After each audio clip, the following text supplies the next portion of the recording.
મિત્રો, જો તમે ડેરી બિઝનેસ શરૂ કરવા માંગતા હોવ અને વધુ નફો કમાવા માંગતા હોવ તો જાફરાબાદી ભેંસ એક ઉત્તમ વિકલ્પ છે।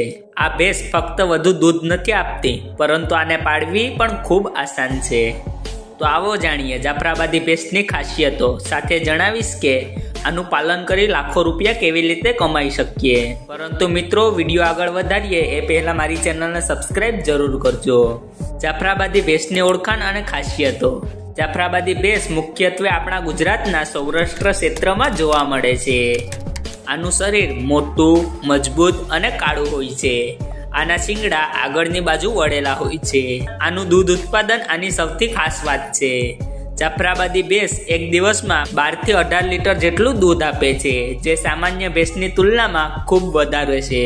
સાથે આના દૂધમાં ફેટની માત્રા પણ વધુ હોય છે, જેનાથી દૂધની કિંમત બજારમાં સારી મળે છે। આને પાળવાનો એક ફાયદો આનો ખોરાક પણ છે, કારણ કે બીજી ભેંસની તુલનામાં આ ખૂબ ઓછો આહાર ગ્રહણ કરે છે। આ દરેક મોસમને સમજી શકે છે, જેનાથી ગરમી હોય કે ઠંડી આને પાલન કરવું ખૂબ મુશ્કેલ નથી પડતું। આની રોગ પ્રતિકારક શક્તિ પણ ખૂબ અદ્ભુત છે, જેથી આને બીમારીઓ પણ ખૂબ ઓછી થાય છે। તમને કહી દઉં કે આની પ્રજનન ક્ષમતા પણ વધુ હોય છે, જેથી આની સંખ્યા પણ આસાનીથી વધી જાય છે।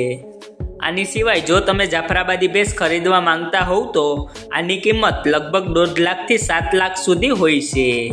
જો તમારી પાસે 5 જાફરાબાદી ભેંસ હોય અને તેમાંથી દરેક ભેંસ 15 લીટર દૂધ આપે તો તેમાંથી દરરોજ તમારે 75 લીટર દૂધ થશે। હવે આ 75 લીટર દૂધને 60 રૂપિયા પ્રતિ લીટરના ભાવે વેચીએ તો તમારી એક દિવસની કમાઈ 4,500 જેટલી થાય છે। આ હિસાબે મહિને લગભગ 1,35,000 રૂપિયાનું દૂધ થાય છે।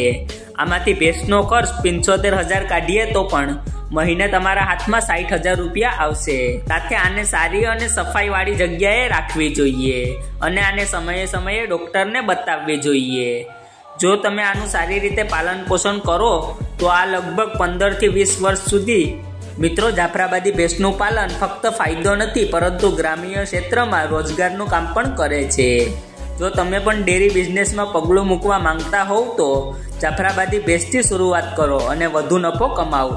તો મિત્રો, આશા રાખું છું કે તમને આ વિડીયો પસંદ આવ્યો હશે। કૃપા કરીને લાઈક કરજો, સાથે આવા જ રોચક અને જ્ઞાનથી ભરપૂર વિડીયો જોવા માટે મારી ચેનલને સબસ્ક્રાઈબ કરજો। ધન્યવાદ।